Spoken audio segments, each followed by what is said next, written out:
Kom ons buig net ons hoofde.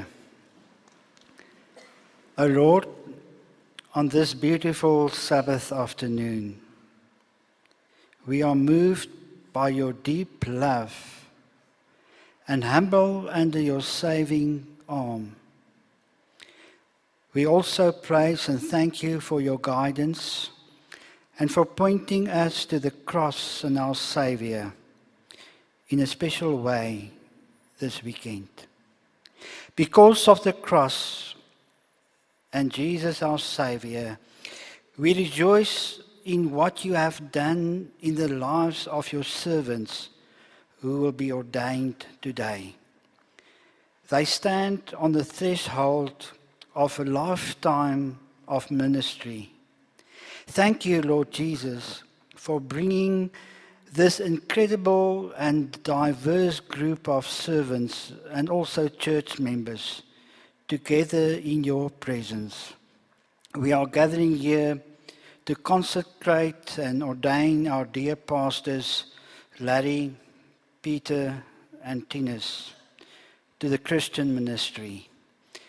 Our passionate concern, Lord Jesus, is that you will use them way beyond their highest expectations. We know that you are able to do far more abundantly beyond all that we ask or think, according to your power that works within us. And today, Lord, we thank you for their spouses, for their children, their parents, their loved ones, their friends, their teachers, their mentors, godly men and women who have built into the lives of these young men, preparing them uniquely for the ministry to which you are calling them.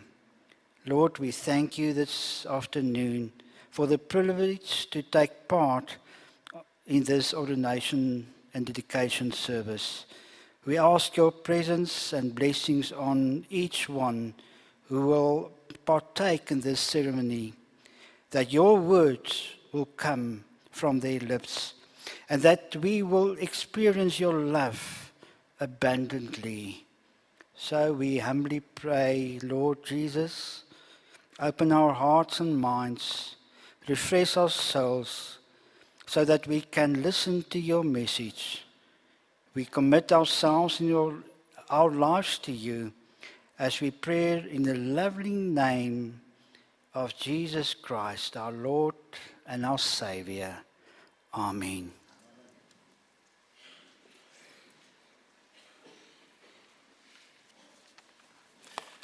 Good afternoon, everyone.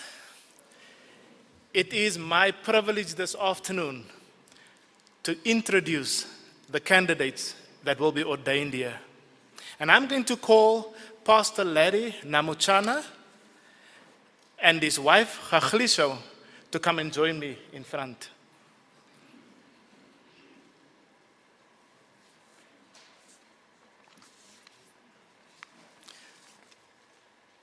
Pastor Larry was born in Lusaka, the capital city of Zambia.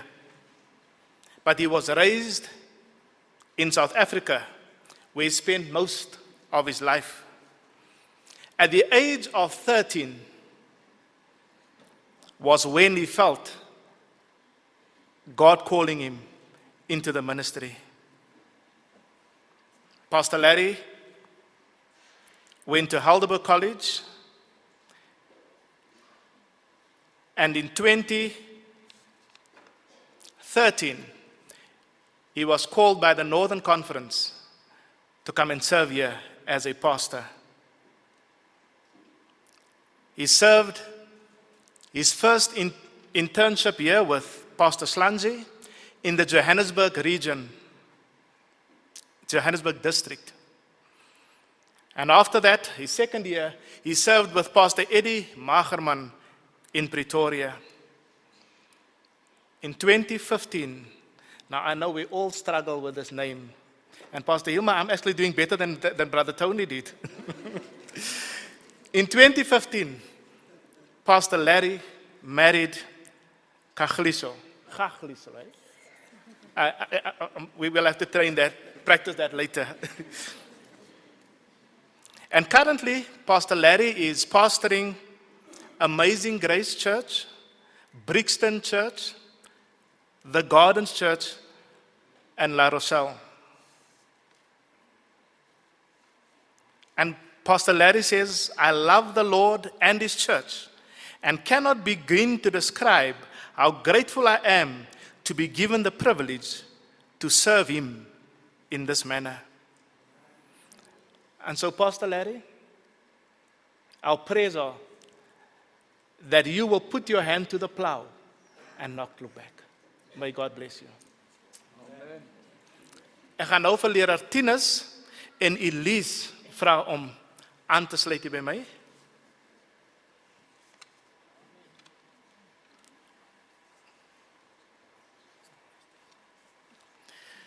Leraar Tinus de Nyssen is oorspronklik van Orkney.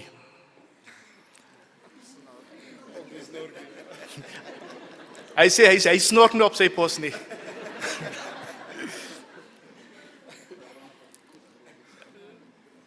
Nadat leraar Tinus sy vroukie Elise ontmoet het,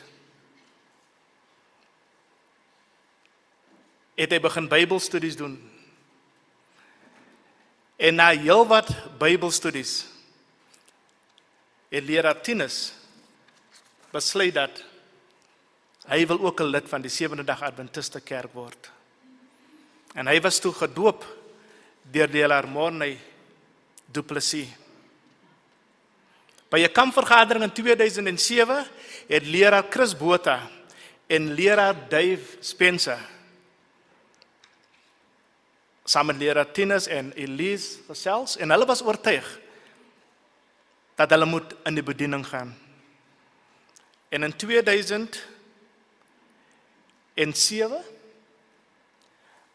as hulle tweeetjies na Helderberg, soos hulle sê, waar hulle geskaaf was vir die bediening.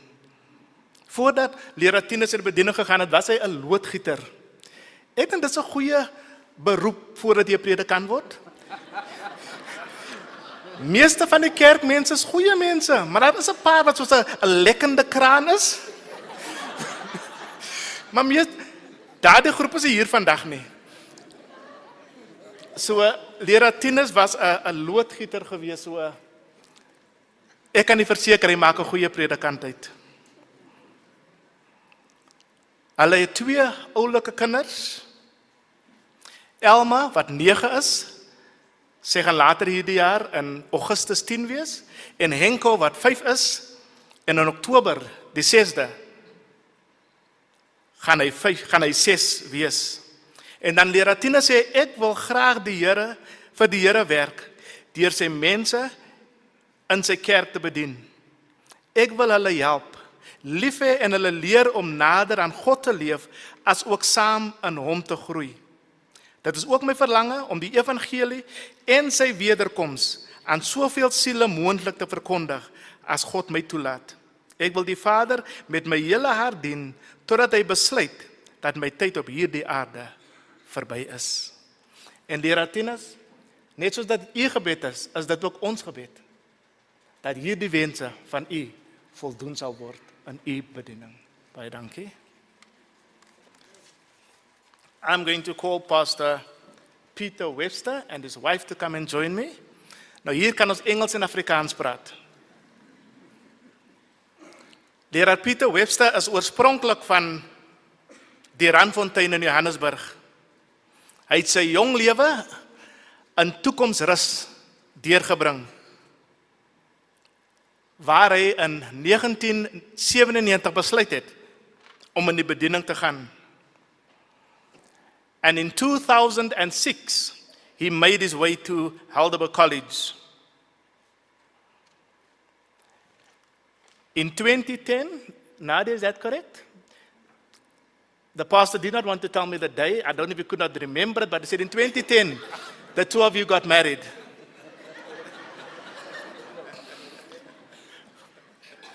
And in 2012, he received a call to come and serve as a pastor in the Northern Conference. He started his internship with Pastor Les Tyson in Bosman, Westbury, Reveille, and Whitgesig churches. And the following year, he worked with Pastor Hilma Carolus in Easterus, Clayville, Calfontein, and Mount Calvary.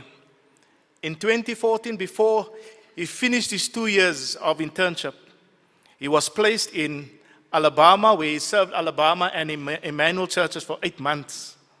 And currently, he is the pastor of Ennerdale, Rustenval, Toekomsrus, and Ennerdale New Life. And Pastor Webster and Nadia, our prayer is that the two of you will faithfully serve the Lord wherever you are. And that you will be like Isaiah, that wherever God sends you, you will not ask why, but you will say, here am I, send me. Thank you. Just before I leave, Leraar Tinus de Nation, huidiglik bedien vir Elofsdal Kerk en Mountain View Kerke. Dis die twee kerke wat hy bedien en ook hy sy internskap onder Leraar Bason gedoen by Philadelphia Kerk en die jaar voor dit was hy saam met Leraar Hannes Forrie by Magaliesig Kerk.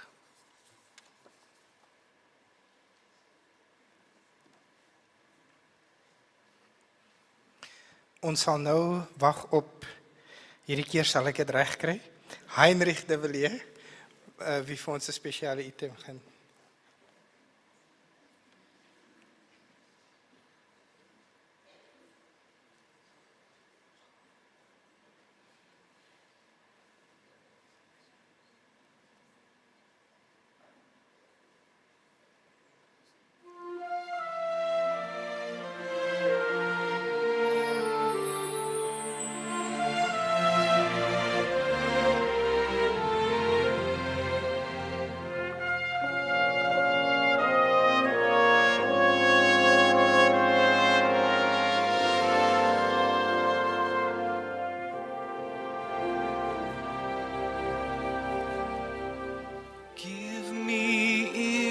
To hear your spirit, give me feet to follow through. Give me hands to touch the hurting and the faith to follow you. Give me grace to be a servant. Give me mercy for the lost. Give me passion for your glory. Give me passion for the cross. And I will go where there are no easy roads. Leave the comforts that I know. I will go and let this journey be my home. I will go. I will go.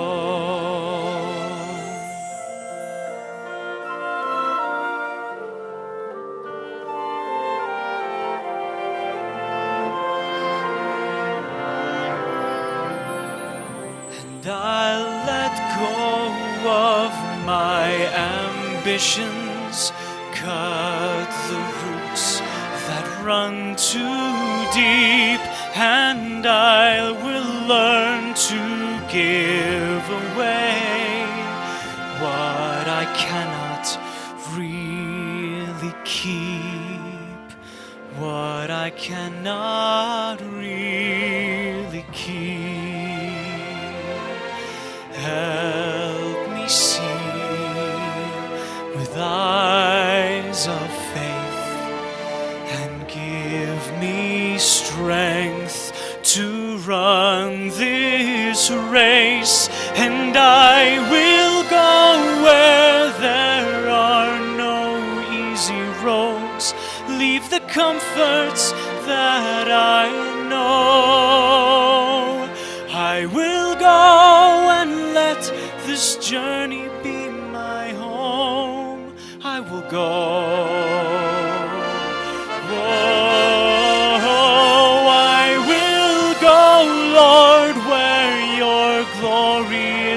known.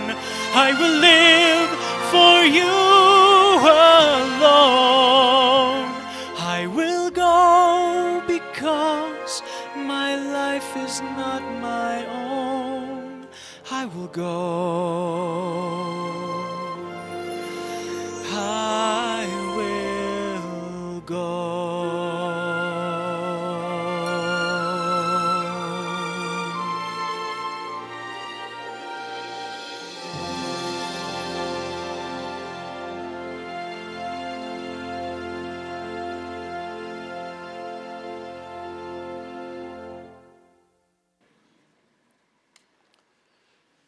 Thank you very much for that beautiful music.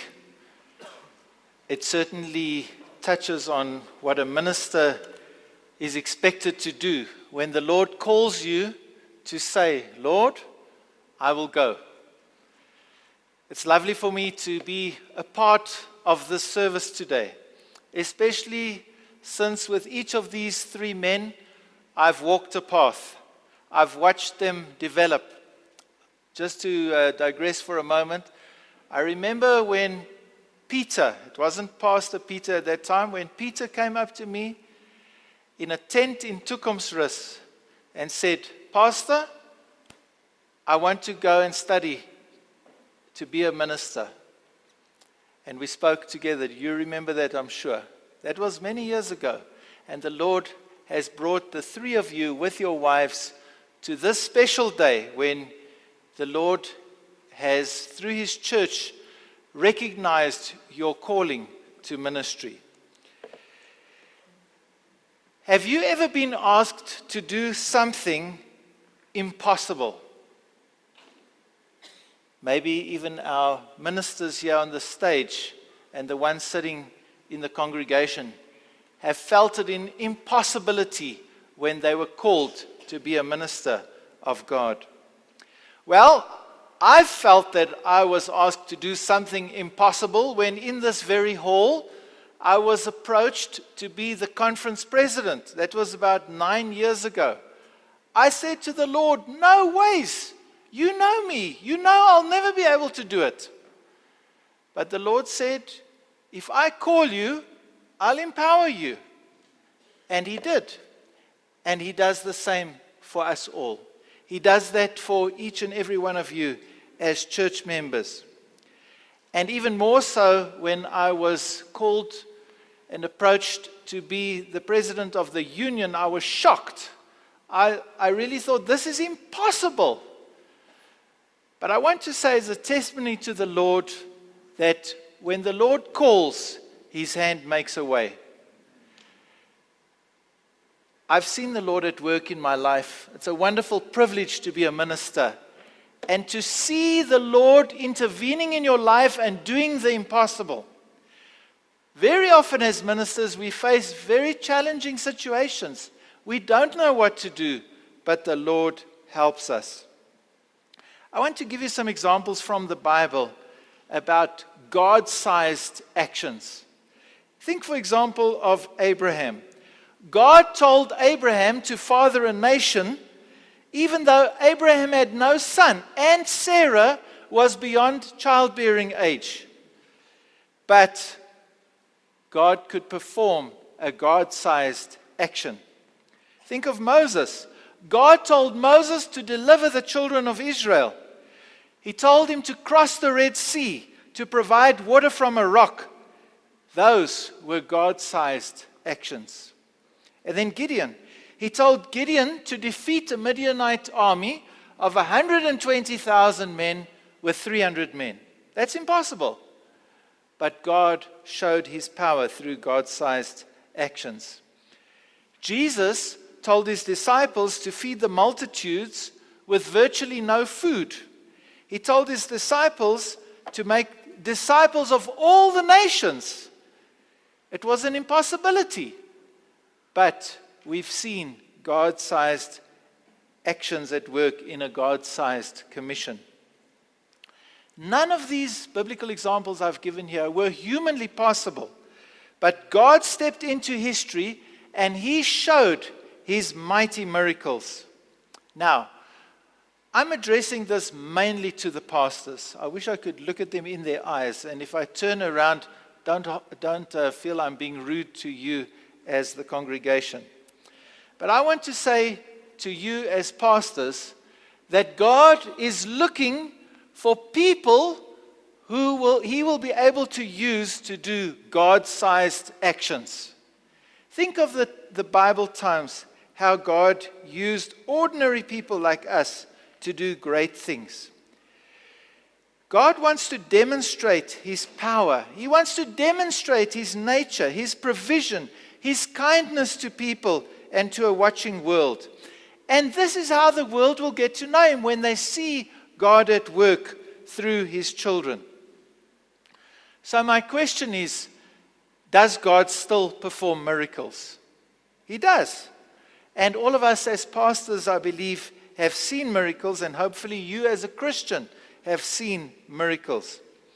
I remember hearing a story, it was many years ago, by Athol Tolhurst, who said that there was a little boy in, I think it was Papua New Guinea, who burnt to death. And a literature evangelist knelt down next to that little charred body and prayed until the boy came back to life. That's a God-sized action. That took faith. That took a relationship with God. But it happened. And I believe God wants to do more of those type of miracles. But can He, if He's relying on us? Are we close enough to Him? Do we believe in Him enough to be able to let Him use us to do great things? I believe that God can use us best when we are dependent on Him. One of the things I've noticed, and I don't want to make you think of any people now when I say this, but I've noticed that the best ministers are not necessarily the ones with the most talents, but the ones that are the most dependent on God. In my short time as a minister, I've seen very talented individuals that are excellent speakers, that are good with people, that have a great intellect, fall away. And the ordinary guys have gone on to do the work of God. When we are dependent on God, when we are humble, when we live close to Him, then He can use us. And ministers, men of God, we need to have a close walk with God. You know that. We need to have prayer. We need to be spiritual. And we need to be obedient. For God to use us, we really need to follow Him to the T. I've got a statement here from the book Prayer by Ellen White, which I love. It says, "It's not the capabilities you now possess or ever will have that will give you success. It's that which the Lord can do to you." Often in my prayer time, I read this statement over. It's not what I can do, it's what the Lord can do. We need to have far less confidence in what man can do and far more confidence in what God can do for every believing soul.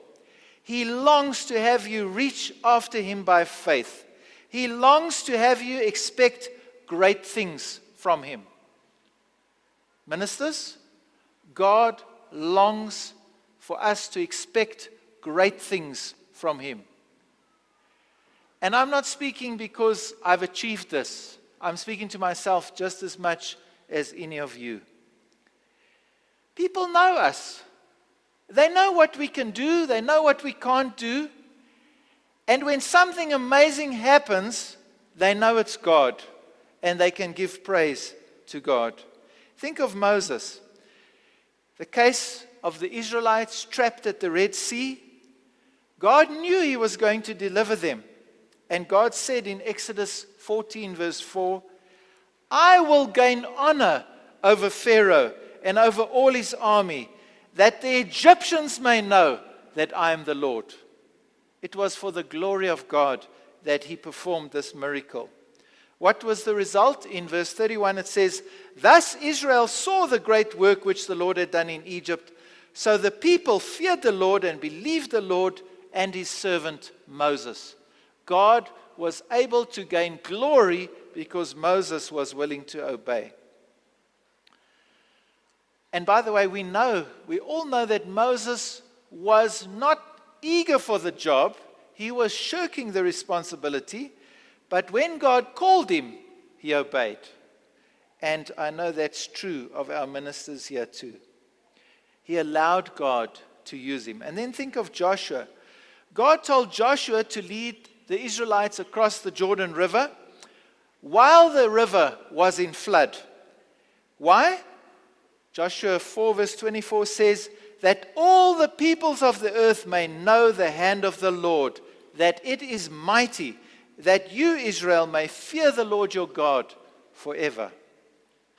And then King Jehoshaphat. I love these words of scripture where a huge army had come to make war against Israel, and King Jehoshaphat proclaimed a fast and led the people to seek God's counsel. And then in 2 Chronicles 2 verse 12 it says, O our God, we have no power against this great multitude that is coming against us, nor do we know what to do, but our eyes are upon you. I love that scripture. And God responded. He said, do not be afraid nor dismayed because of this great multitude. The battle is not yours, but God's. You will not need to fight in this battle. Position yourselves, stand still, and see the salvation of the Lord who is with you. I believe the scripture. I believe that we can get more help from the Lord than from the frail arm of man. In my own way of leadership, I don't believe that the church should be in court. I don't believe that we should sue church members, or even that church members or church pastors should sue the church. It's against the Bible anyway. Isn't God strong enough to sort things out? Do we have to go to man to sort things out? Jehoshaphat relied on the Lord. The fear of God, this is 2 Chronicles 20:29, the fear of God was on all the kingdoms of those countries when they heard that the Lord had fought against the enemies of Israel. So my question is, why don't we see more miracles today?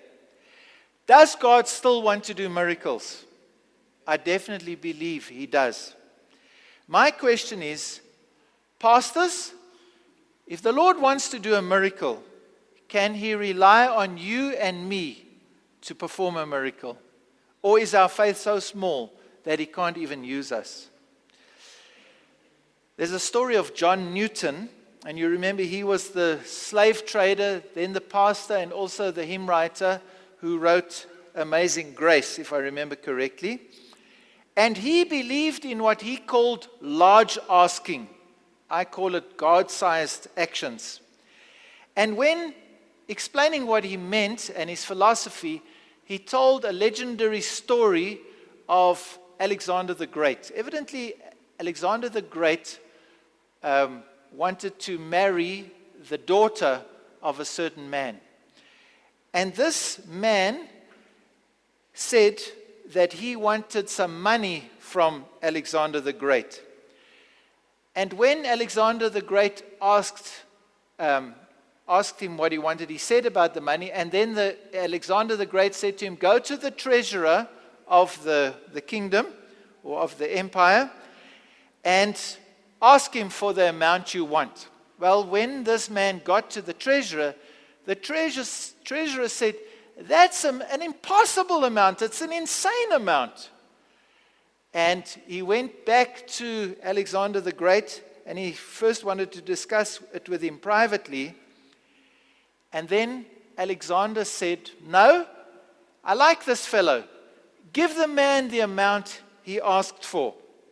He does me honor by his request. He treats me like a king and proves by what he asks that he believes me to be both rich and generous. There's a profound lesson in that.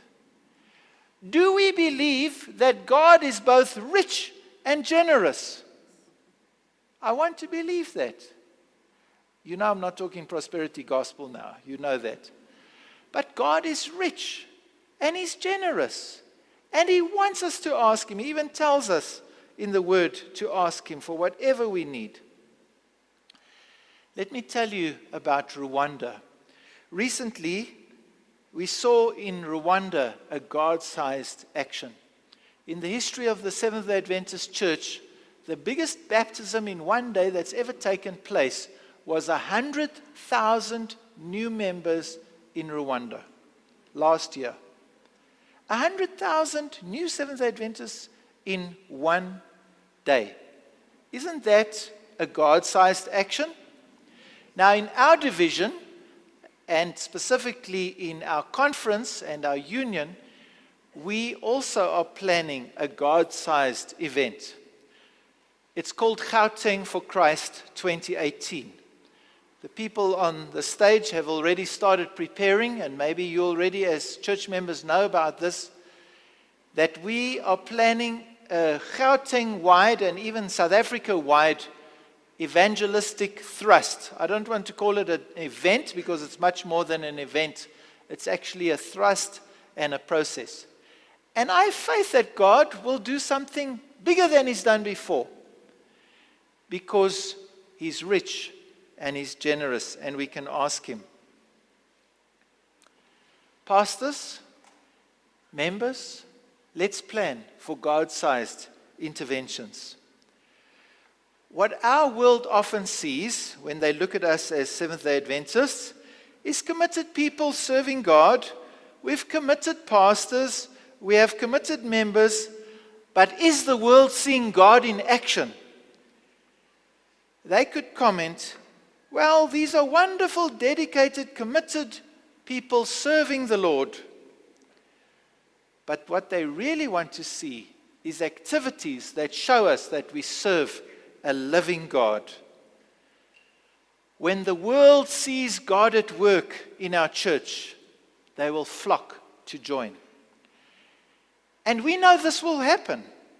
It's just a matter of time before it will happen, that God's church will suddenly come alive, and I believe it will be through individual awakening of individual people, ministers and members alike. And then the Lord will see that God is at work in His church. Our purpose, our aim is that people will be attracted to God because they see Him in action through us. So, pastors, what can we do right now? How can we see God-sized actions? And the first thing I would say is come close to God like Moses. Obey God like Abraham. Depend on God like Jehoshaphat. Step out in faith like Joshua. Believe in God and trust God to do God-sized actions. God wants to show His mighty miracles, and He wants to use us to show the world so that they also can believe. The time has come now for us to offer the dedicatory prayer for Pastor Larry, Pastor Peter, and Pastor Tinus. And we are going to ask them to kneel here in front. We are going to ask that all the ordained pastors surround them and lay hands on them as we offer this special prayer of dedication, that God will fill these men with His Holy Spirit as never before, and that God will be able to use you mightily as He's never used you before because of your faithfulness and your commitment to Him. We will gather to kneel together.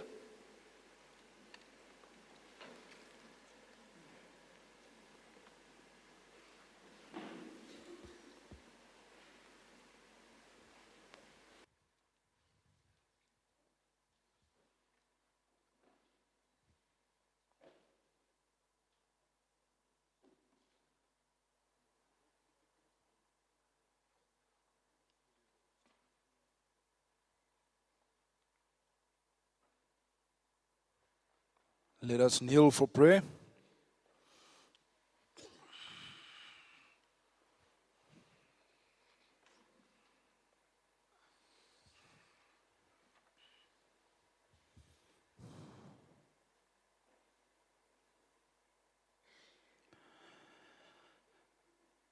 Our Father which art in heaven, we thank you from the depths of our heart for this moment of quiet reflection.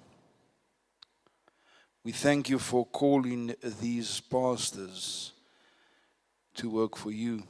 We thank you for their obedience in following that calling. At this juncture in time, we thank you for the wonderful privilege we have of confirming this calling by the laying on of hands. Dear Lord, as we place our hands upon them, we pray a very special blessing that your Holy Spirit will be poured out upon them like never before. That is their and our greatest need. Fill them with your Spirit. And may they experience Jesus Christ as their personal Savior like never before.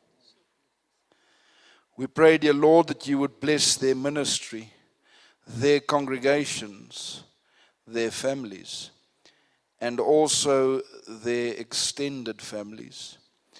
And that through their personal and corporate influence, many people will be prepared for your eternal kingdom. We pray that you would keep them humble as they work for you.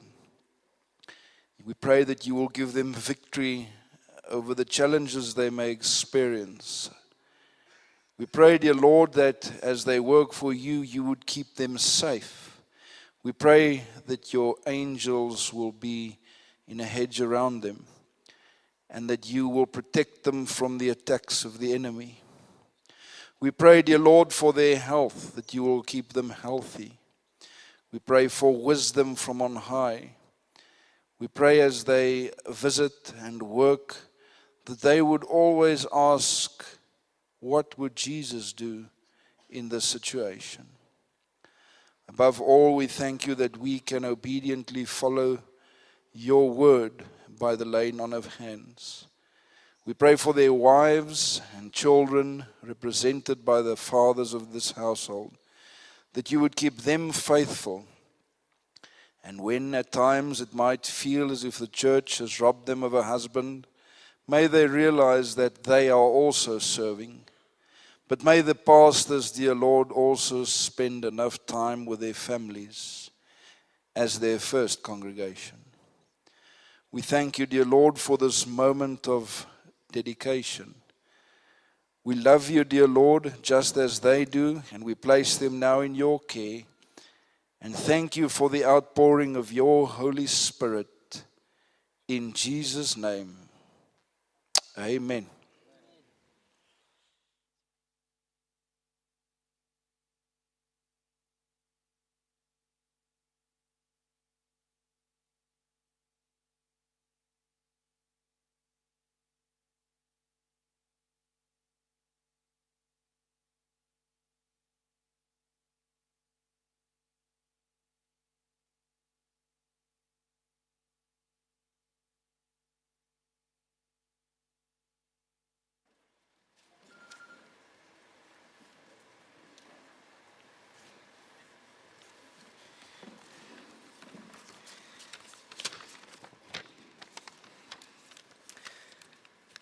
Pastors, Larry, Pastor Tinus, Pastor Peter, I'm going to ask you to stand. Thank you.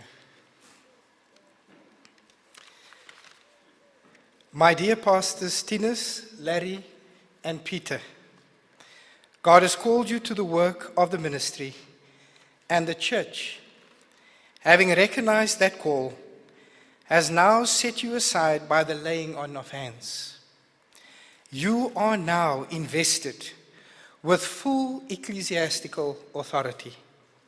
No higher honor can come to any person, but this honor to be ordained to gospel ministry also involves great responsibility. I therefore charge you to minister as a servant. As a servant, make the master your lifelong study. Know what you teach, but first know whom you teach. As a servant, live like the master lived. Like Jesus, live simply.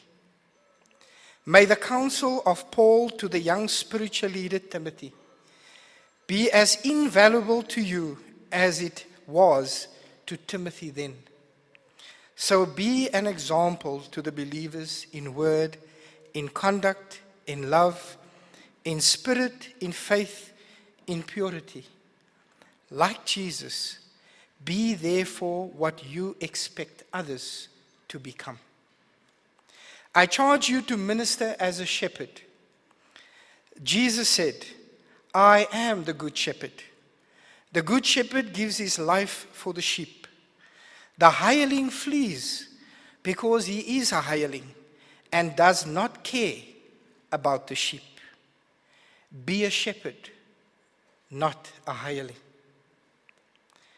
I charge you to minister as a watchman. As a watchman, warn. When I say to the wicked, O wicked man, you shall surely die, and you do not speak to warn the wicked from his way, that wicked man shall die in his iniquity, but his blood I will require at your hand. Say to them, as I live, says the Lord God, I have no pleasure in the death of the wicked, but that the wicked turn from his way and live. Turn from your evil ways, for why should you die, O house of Israel? I charge you to minister as a teacher. Teach pastorally by training your members to be leaders. Teach intelligently by being a lifelong reader of books and a student of the Word of God. Teach doctrinally by instructing and nourishing the brethren in the words of faith. Teach plainly and practically so that even the children will understand.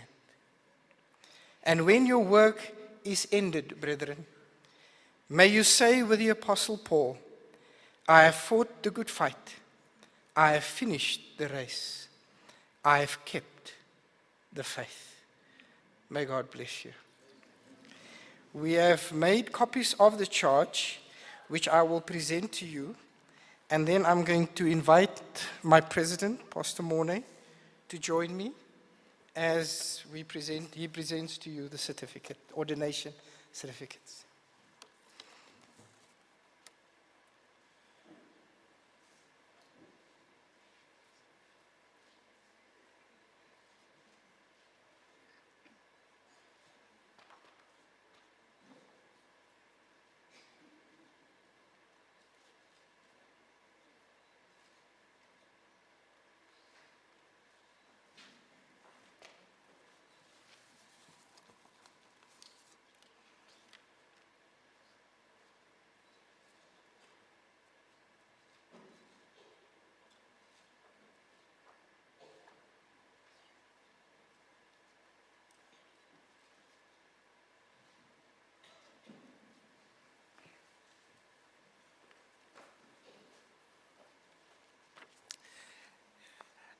I was just about to say remain standing. It is our privilege, together with the President of the Southern Africa Union Conference, Dr. Dave Spencer, to welcome you. It is my particular privilege. Maybe I should say that as my voorrecht om u te verwelkom en die geleerdere van die geestelijke bediening. Welkom namens u conferentie en die Veldkerk. Wees loyaal teenoor hierdie leierskap, maak gebruik van hulle dienste om u te ondersteun in u bediening. Welkom namens u collega's.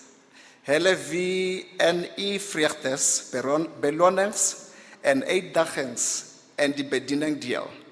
Wat u ervaar en gaan ervaar, het hulle reeds deurgemaak. En daarom is hulle 'n bron van wyse advies en ondervinding wat vir u baie kan help in u bediening. Welkom namens die gemeentes wie u bedien, wie u in gebed aan God opdra en wie u medewerkers is in God se diens. En mag dit wees dat wanneer u eendag in oorwinning staan, saam met hulle vir wie u gearbeid en gebed het, dat u die stem van ons verlosser sal hoor. Sê, mooi so, goeie en getrouwe diensknegt. Oor weinig was jy getrou, oor veel sal ek jou aanstel. Gaan in die vreugde van jou Heer. Mattheus 25, vers 21. Welcome to the Church of the Living God.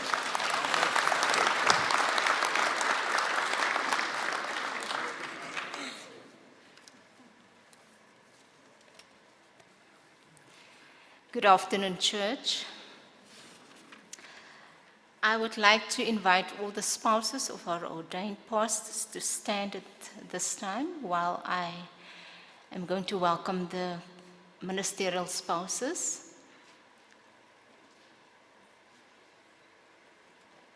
Our ordained pastors, the back, yes, please. The ladies, please.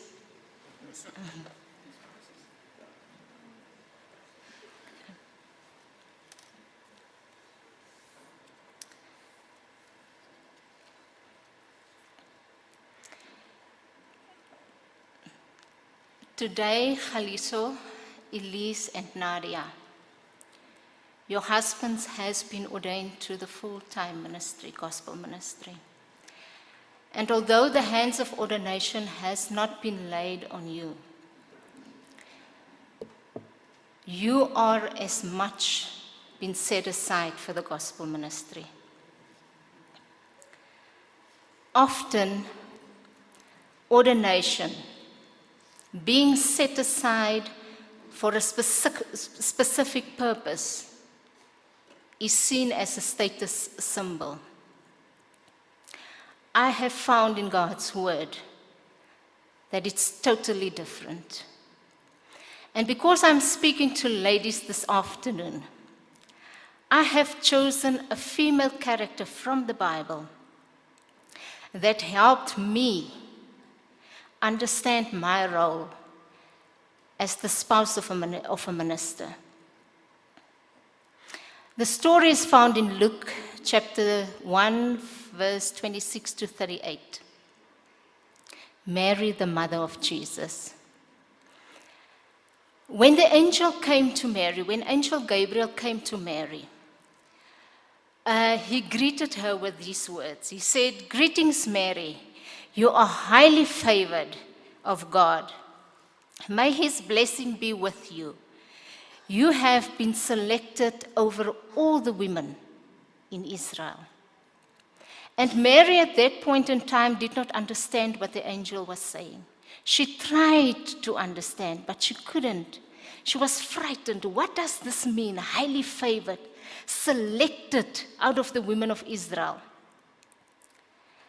And then the angel continued and he said to her that he noticed that she was frightened. He acknowledged it.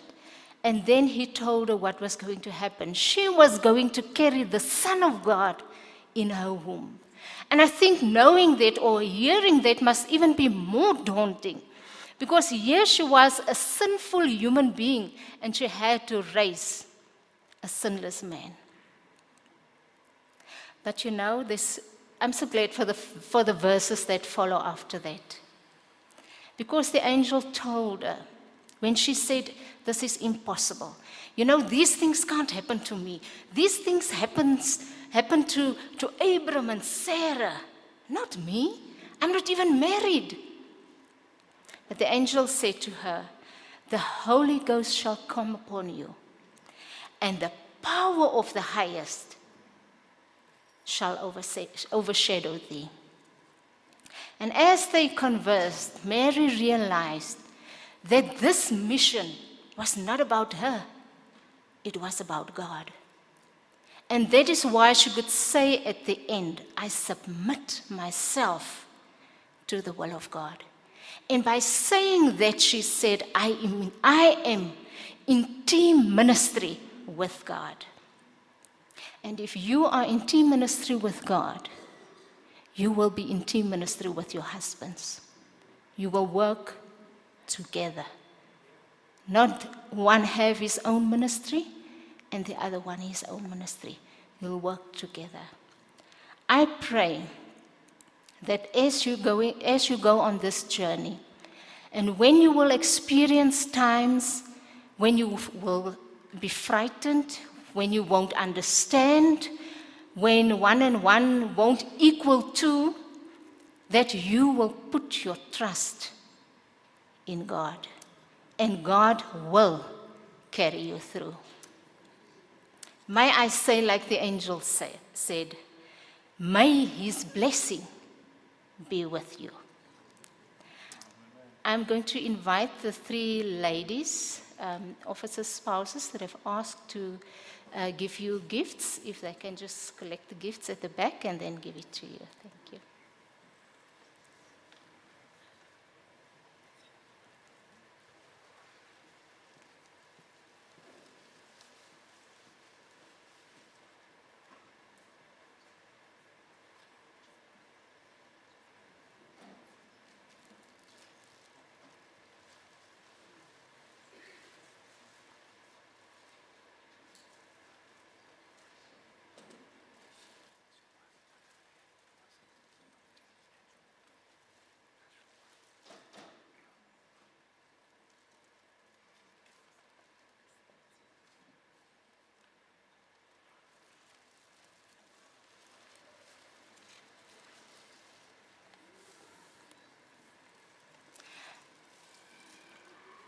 At this time, I'm going to switch to Afrikaans.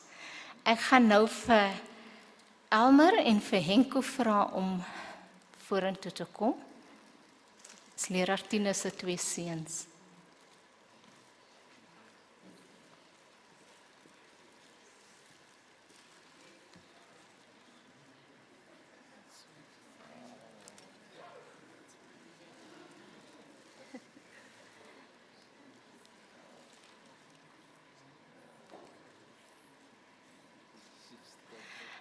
Kan julle net so draai, dan kyk julle vir my. Ek gaan gou met julle gesels, né? Nou vandag is julle papi georden. Dis 'n vreeslike groot woord, né?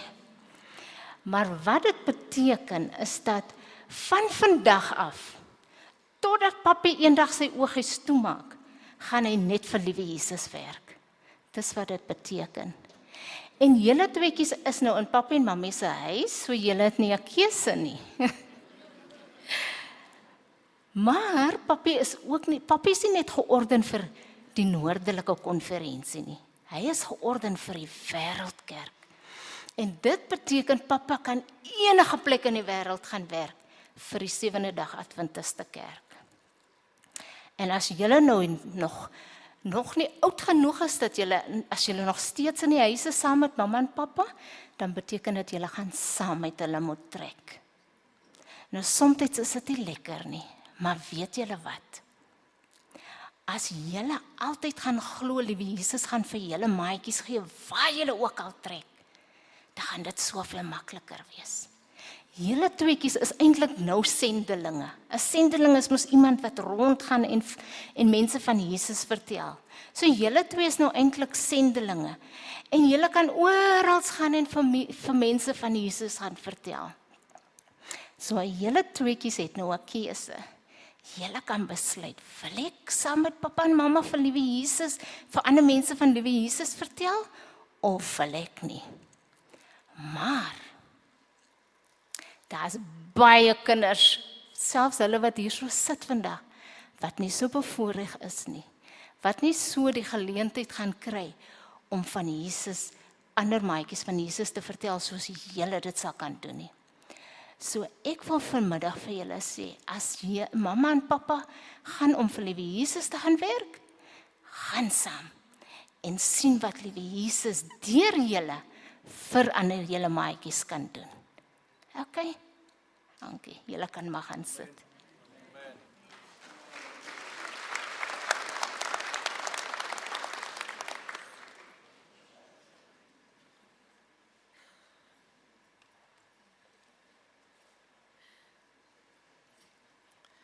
At this time, we're going to wait on the candidates. We're going to give each one of them 2 minutes. I know, pastors can talk very long, hulle kan lang praat.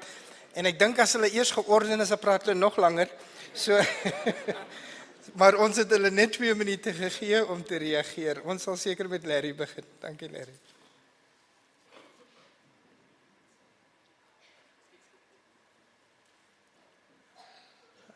Good afternoon, family of God. Yes, I want to first and foremost thank the Lord, because without life I wouldn't be here. So God is the one who is praiseworthy of everything. And then my family, my mom and dad are here. They are the great pillars of faith and prayer, which I am totally indebted to. Thank you, mom and dad, for teaching me, and also for the church family that is here, brothers and sisters from different churches. It's so good to see you. To thank you all for your support and most importantly your prayers during the times that I've served under you. And then finally vir die konferensie. Wil baie dankie sê aan die noordelike konferensie vir die voorreg om hierdie konferensie te kan werk. Mag die Here julle seën. Amen.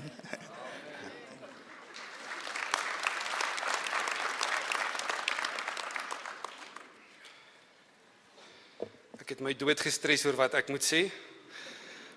Maar eerstens wil ek ook net dankie sê aan die Here vir die genade wat hy vir my gegee het, die krag om te kan kom tot waar ek is vandag.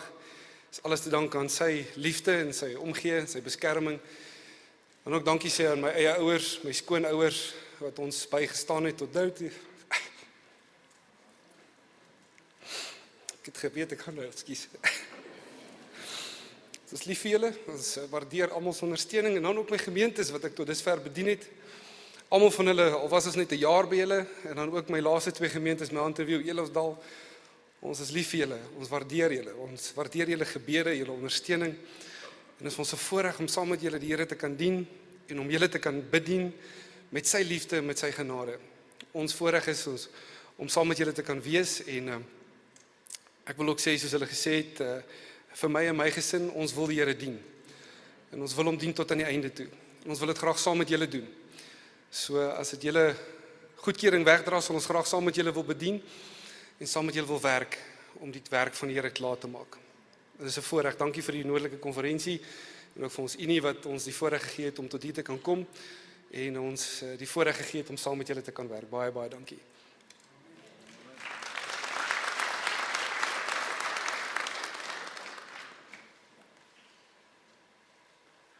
Good afternoon, friends, ladies and gentlemen. I esteem it a great privilege and a great honor for me to stand here in front of you. Just to think back where it all started. Yes, indeed, the Lord has been good to us. And this afternoon, I would like to take the opportunity to thank our Heavenly Father for His guidance, for His leading in my life. It was not the easy road, friends, but it was worth it. It is only the start now. And my vision, my passion is to teach and to train members within the church. I'd like to thank the church at large, Toekomsrus Church, Innerdale Church, Rusterval Church, Innerdale New Life, for their guidance and their leading. above all, friends, I'd like to thank our Heavenly Father for His guidance. So, friends, I'd like to thank the Northern Conference for calling me in 2012. I can still remember that time when I worked. I didn't receive a call immediately. I worked still at the Helderberg as a drain boy. So we came down to Johannesburg and we went back again, not knowing that the conference has placed a call for me. I'd like to thank the Northern Conference for that, especially Pastor Dave. I think he has played a big role in that. And I would like to say that het net beter kan gaan. Amen. Amen.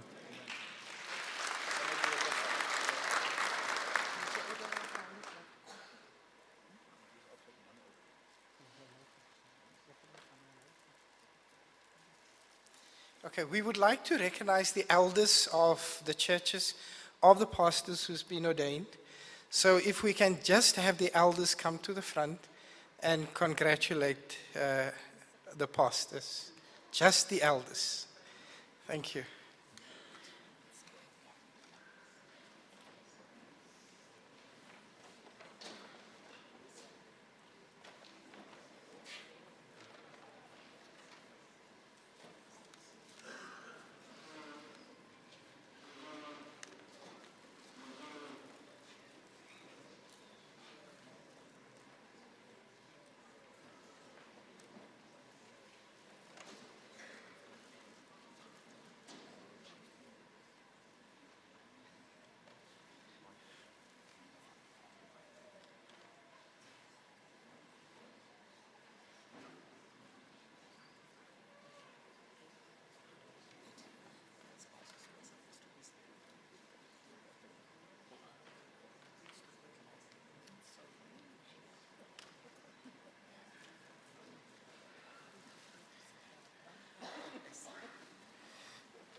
Well, these pastors have a lot of work to do. They've got many elders.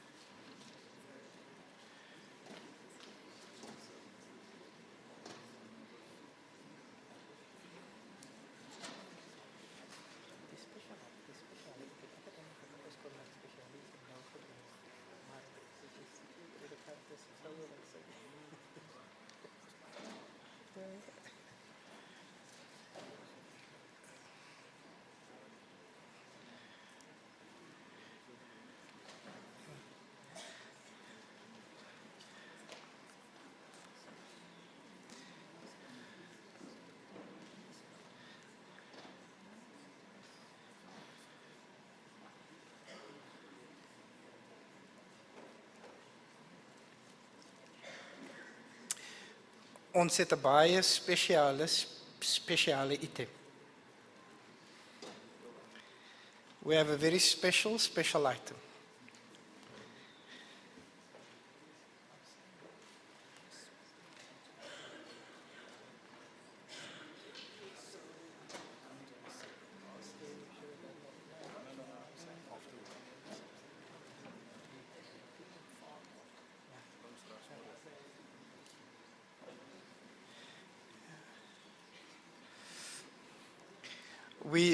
We ask the church members just to wait.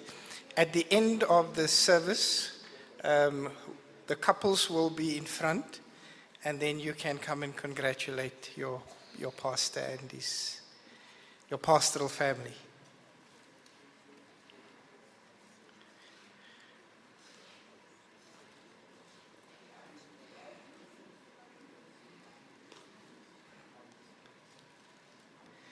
Okay, now we're going to ask Nadia and Khaliso. I've tried.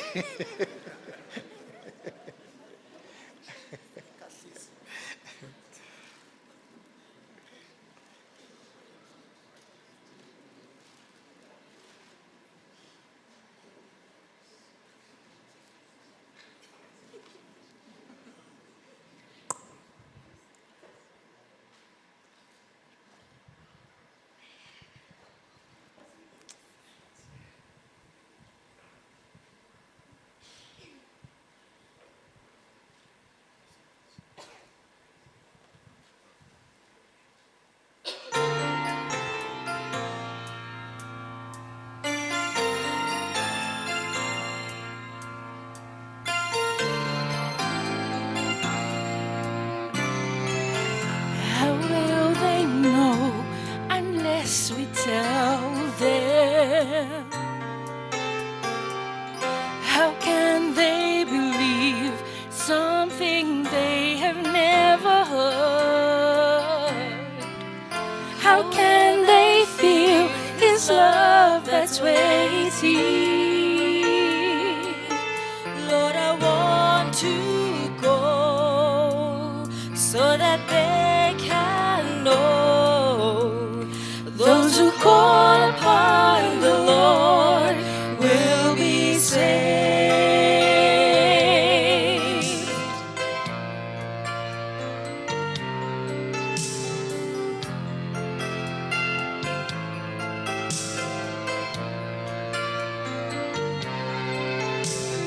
Every day I pass them on the street. Empty hearts and empty eyes I see. Each time I look away, I don't know what to say. I tell myself tomorrow is another day. It's funny, tomorrows never seem to come, and good intentions fade away like the evening sun. I close my eyes in prayer, I see them everywhere, and wonder if they'll ever know how much you care. How will they know unless we tell them? How can they believe something they have never heard? How will they feel His love that's waiting? Lord, I want to go so that they can know those who call upon the Lord will be saved. Today's the day they need to hear His voice. They need to know so they can have a choice. We cannot contemplate, no time to hesitate. Tomorrow may be too late. How will they know unless we tell them? How can they believe something they have never heard? How will they feel His love that's waiting?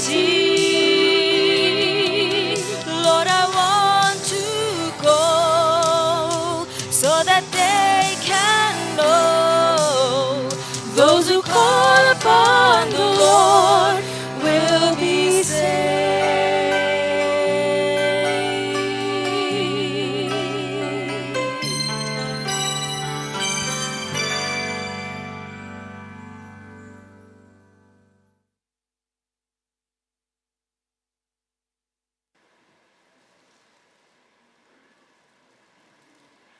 Let's rise for the benediction. Let's close our eyes. Our gracious Father, we want to thank you for this service which through the Holy Spirit has been conducted. As human beings, we end here, but knowing that you have taken over. May you lead these men you have chosen and set aside so that they fulfill the holy work and prepare your church for your soon coming. Bless their families and bless their ministry, so that at the end, Lord, when you come to take us home, may they not be left behind. May we all go together and say, here is our Lord who we've waited for. Is our prayer in Jesus' name. Amen.